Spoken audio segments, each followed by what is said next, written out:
maestra o maestro es más que impartir un conocimiento, es aprender a interpretar silencios, silencios que duelen mucho, de esos seres indefensos, porque los silencios a veces gritan.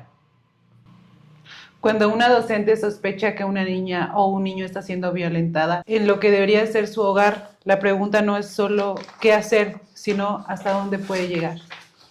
El día de hoy nos acompaña una persona admirable por su valor y compromiso, no tan solo con su carrera y su trabajo, sino con la niñez, con aquellas personas con las que trabaja día a día. Es una maestra que el día de hoy, por cuestión de seguridad, la llamaremos la maestra Ana. Al final vamos a analizar desde un punto jurídico qué es lo que se debía hacer, qué se hizo y qué consecuencias pudieron existir. Pues muchas gracias, maestra, por acompañarnos, por estar aquí. Y pues antes de que entremos como tal en la historia que hoy nos viene usted a contar, sí nos gustaría que nos comentara cuál es su día a día como maestra. Bueno, muchísimas gracias por invitarme. Bueno, el día yo lo empiezo desde muy temprano, viajo todos los días. No es fácil, pero pues cuando hay ese compromiso con los niños, con los papás, resulta pues muy sencillo. Llego a la escuela entre las 8:30 de la mañana y empezamos las actividades. Bueno, empiezo mis actividades preparando todos los materiales, el salón, revisamos la planeación, lo que se va a trabajar, y ya a las 9 de la mañana recibimos a los niños de manera personal en el portón y hasta que lleguen al salón. Ya si hay alguna situación, se comenta con los papás, se queda a resolver alguna situación que se presente y más tarde comenzamos con la mañana de trabajo. Ok, pero me dice usted, por lo que entiendo, que es maestra rural y que viaja todos los días. Así es, todos los días viajamos. Ok, es admirable la vocación de maestra, pero más aún cuando son maestras rurales. Supongo que así como usted existen varias compañeras de usted que también viajan, son maestras rurales. Sí, tenemos varias compañeras, viajamos todos los días. De hecho, luego planeamos algunas actividades juntas con los alumnos, ya nos podemos trasladar de una escuela a otra. Durante todo el ciclo se van compartiendo actividades. Durante el viaje se crean incluso hasta redes de apoyo, donde compartimos experiencias, situaciones, y nos vamos ayudando, ¿no? Con algún consejo, con alguna actividad que nos haya resultado. Maestra, ahora sí adentrándonos un poco más a la historia que usted nos viene a contar el día de hoy, ¿en qué momento usted se entera de que esta niña se encuentra en una probable situación de riesgo? ¿En qué momento fue?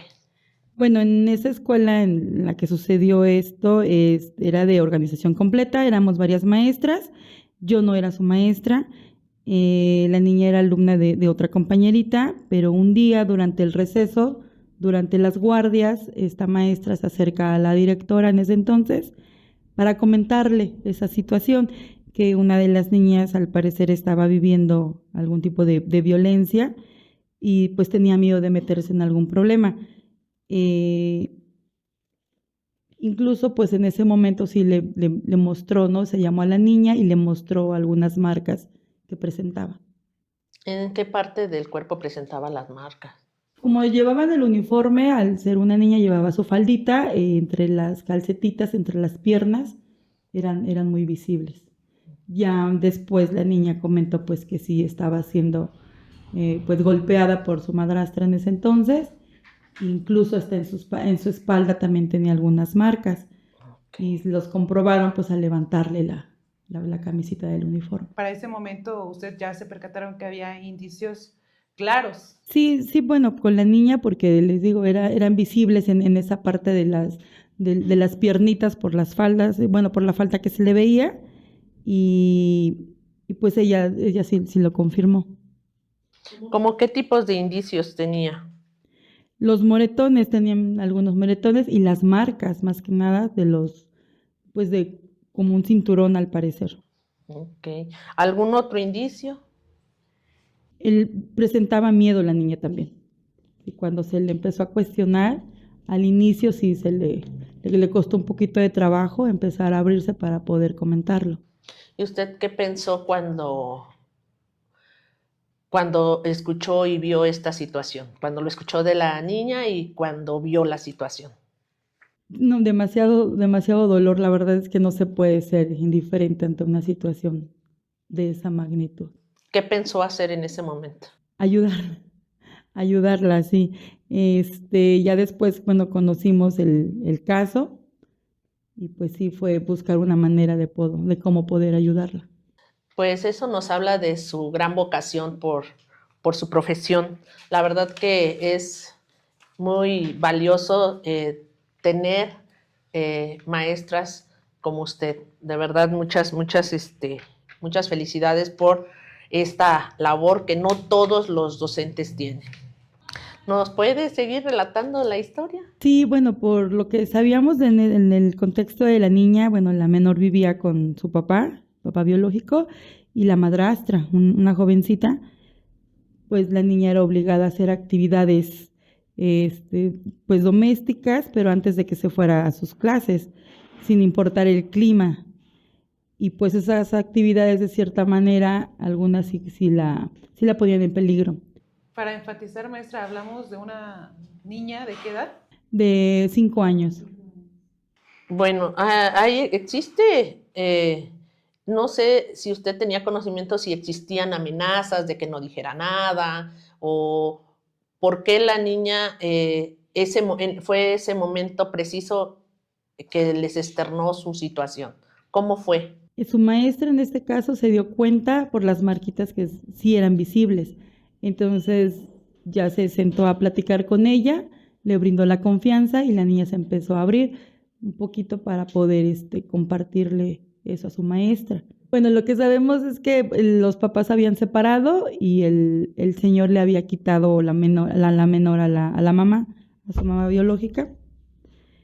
Pues la niña era maltratada.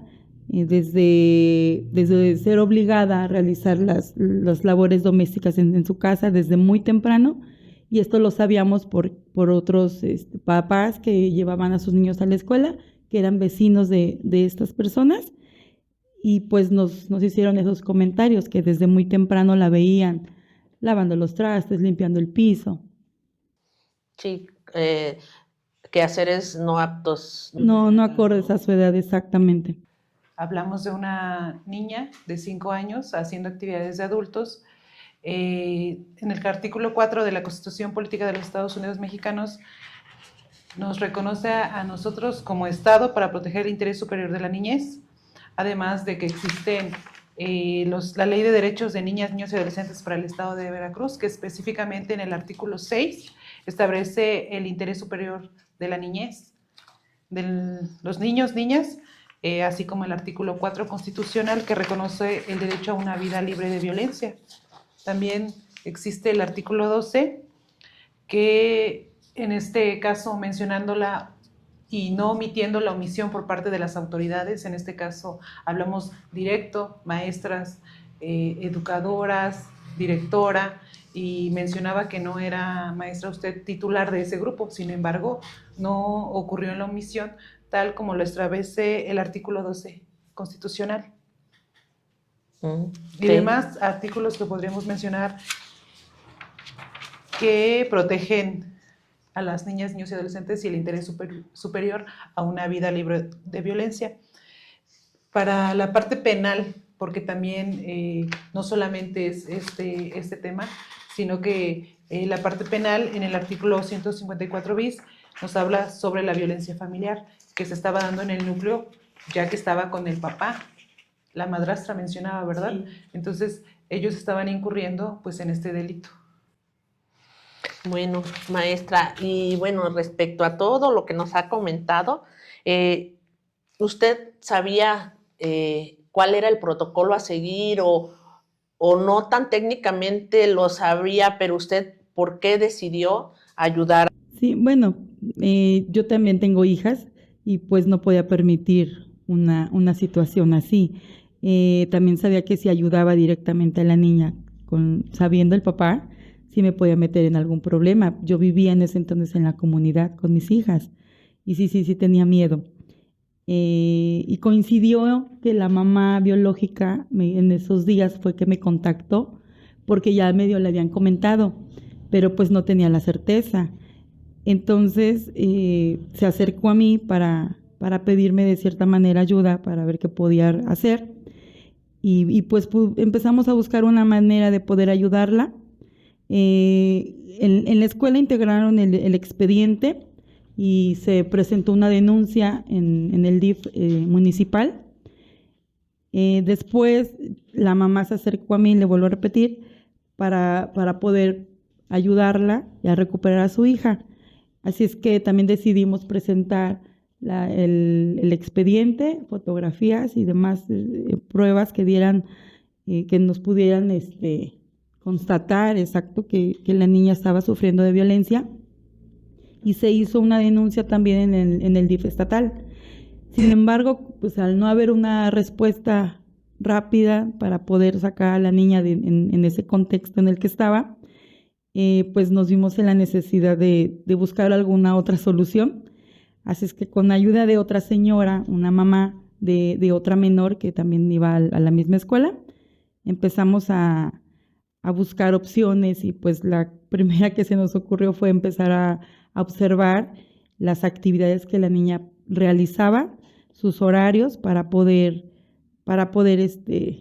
rescatarla de cierta manera.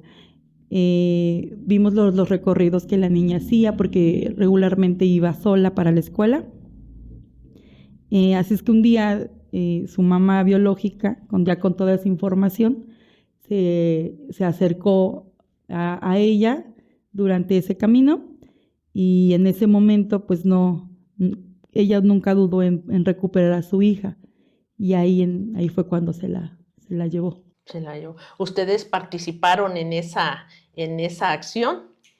Sí, un poco, observando, le digo, checando los horarios de la niña, por qué calles caminaba, para que pudiera realizarse ese encuentro con ella, y pues la niña sí la reconocía como mamá.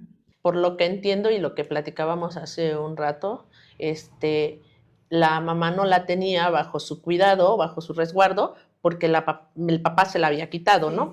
Y la niña vivía con la madrastra y con el papá. Entonces es por eso quien le producía estas lesiones, pues era la madrastra, ¿no? Entonces, estamos en el entendido de que la mamá la trató de recuperar, y fue como que algo, pues, muy bueno que ella haya tenido el interés y la responsabilidad de rescatarla, ¿no? Y que ustedes hayan participado para esto, tanto usted como la otra mamá que también participó. Así es, tener la valentía para sumarse cada uno y pues poder llevar a cabo de alguna forma la huida de la niña del entorno donde estaba siendo violentada. Nos mencionaba que siguieron un protocolo, ¿no? En Veracruz conocemos, o por lo que escuchamos ahora también con usted, lo confirmamos, que hicieron todo lo correcto paso por paso, como lo es informar a la dirección escolar, levantar debidamente el acta circunstanciada. También menciona que dio aviso a la Procuraduría en DIF estatal de su municipio, y menciona también que hay casos que había lesiones en la situación. Entonces, pues cuando hay esos hechos, lo correspondiente también es denunciar ante el Ministerio Público la situación que se estaba presentando con la niña. Y pues ya mediante ese seguimiento también Procuraduría da la parte que a ellos les corresponde de salvaguardar la integridad de la niña, si no hubiese otra persona que fuera una red de apoyo, pero en este caso estaba la mamá y pues se fue con la mamá. Así es. En cuanto al funcionamiento de la Procuraduría de Protección de Niños, Niñas y Adolescentes, es precisamente una vez que tiene el conocimiento de esta situación, ya sea por medio, en este caso, de los maestros o directivos de la escuela, ellos tienen la facultad de hacer la denuncia directamente en la Fiscalía especializada para que hagan toda la investigación, ¿no? Pero bueno, son procedimientos que ustedes como maestros, ustedes ya tienen un protocolo a seguir por parte de la Secretaría de Educación. Sí es, sí, en ese momento pues se realizaron todo, se integró el expediente, se tomaron fotografías, porque pues no solo era en una ocasión, fueron varias. Entonces todos los días se le tomaban las evidencias. Cuando ustedes tuvieron del conocimiento, ¿cuánto tiempo pasó para que se rescatara a esta menor, a esta niña? Como 2 semanas más o menos, sí. Sí, es rápido. Sí, literalmente fue rápido, y qué bueno, porque no, muchas veces las lesiones que son producidas a niños o niñas, pueden ser, de verdad, sin exagerar las cosas, pero pueden ser mortales. Ya hemos tenido conocimiento sobre un mal golpe o un buen golpe, como se tenga que definir, ¿no? Y creo que muchos dirán que fue mucho tiempo, pero de acuerdo a estadísticas y de acuerdo a la experiencia, pues creo que fue muy pronta la intervención una vez que supieron del asunto, y por eso, de verdad, muchas gracias.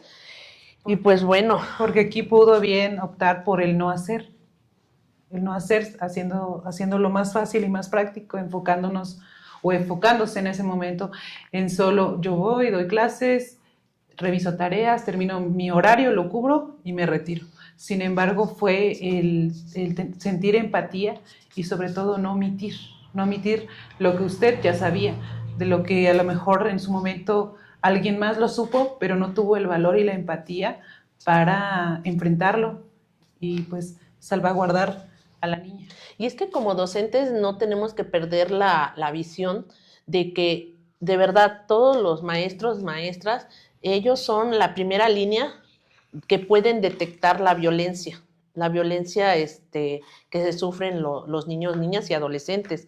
¿Por qué? Porque una vez el segundo contacto de los niños, niñas y adolescentes después de la familia es con la escuela, ¿no? Una segunda casa. Así es, y aquí depende mucho, como decía la licenciada Yesenia, depende mucho de aquella empatía, de aquella también vocación por ser maestro, porque va más allá de impartir el conocimiento, ¿no? Sino ustedes dan un plus, porque aunque la ley muchas veces los obligue a llevar ciertos protocolos, así como hay muchos maestros buenos como usted, maestras buenas como usted, hay muchos que a lo mejor no porque sean malos, sino simplemente también existe el miedo en hacer, ¿no? O dejar de hacer algunas cosas. Y aquí reitero el valor que tuvo y la empatía que tuvo para rescatar a esta niña, ¿no? Así es, porque no sabíamos a qué se enfrentaba, no sabemos en los lugares o a veces en las localidades lejanas las costumbres, los arraigos, situaciones ajenas al tema de la escuela, ¿no? Solamente conocemos va a la escuela, no va, etcétera, pero no conocemos las situaciones que haya detrás, hasta dónde pueda llegar un papá o una mamá, pues desconocemos. Entonces, era en ese momento usted pensar o dividirse, separar en cuanto a si lo hago o no lo hago, qué va a suceder, porque también usted, el hecho de estar en esa localidad, hablamos de que se quedaba de lunes a viernes, sí, y se salía a lo mejor el día viernes y regresaba, no sé, el domingo en la tarde o el lunes temprano, y prácticamente estaba en ese espacio. También a expensas de lo que pudiese suceder, que en algún momento alguien la relacionara, que en algún momento un comentario saliera. Aunque decíamos, aquí se va a quedar, o aquí somos 3 los cómplices y ya, pero pues tuvo el valor de enfrentarse a la situación que se estaba presentando, aunado a que mencionó que estaba con sus hijas.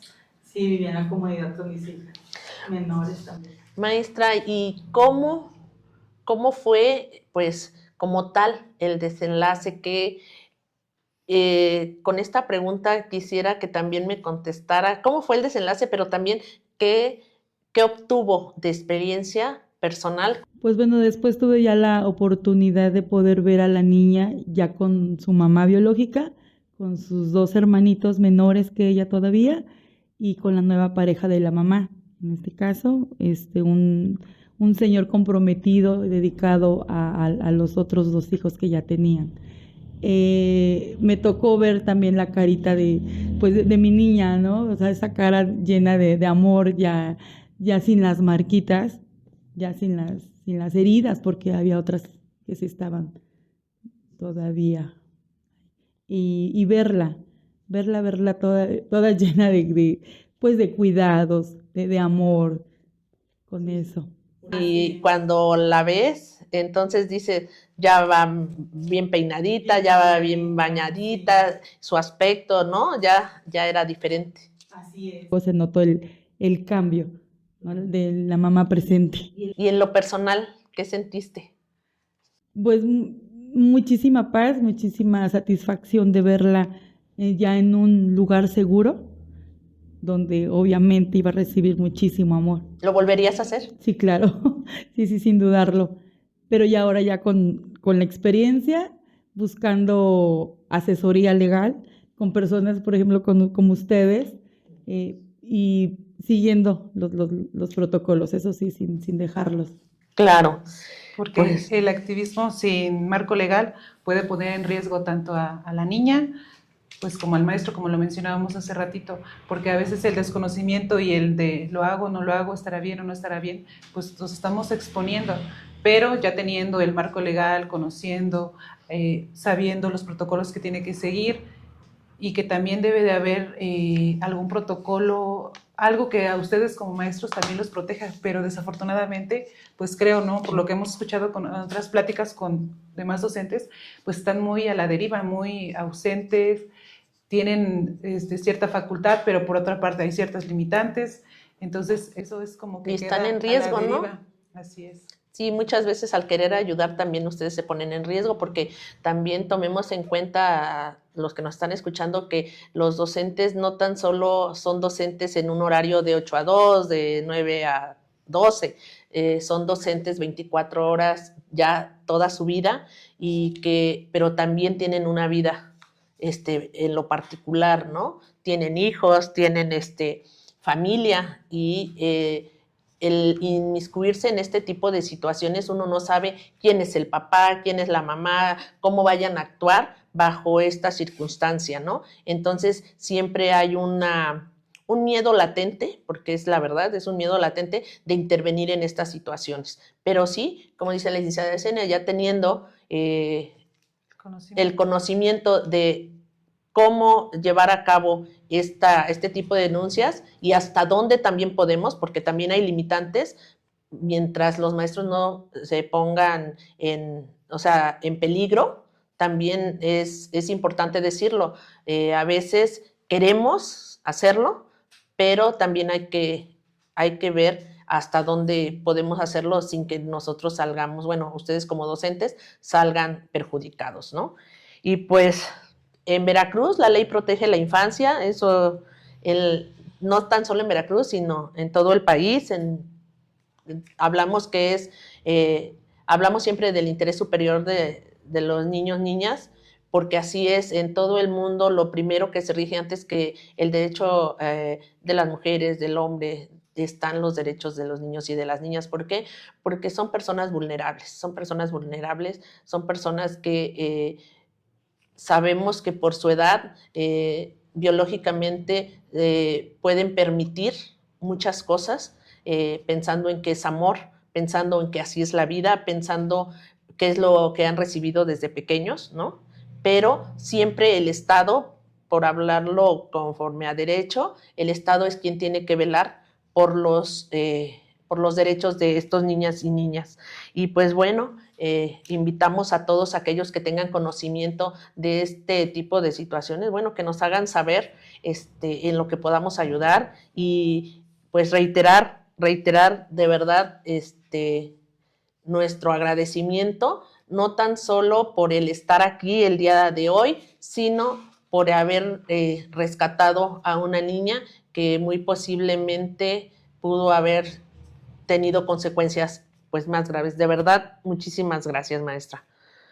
Ahora, para todos, la audiencia, maestros, profesores, ya sea de zonas rurales o aquí en Jalapa incluso, la pregunta para todos no es si debemos actuar, sino si estamos preparados jurídicamente para hacerlo.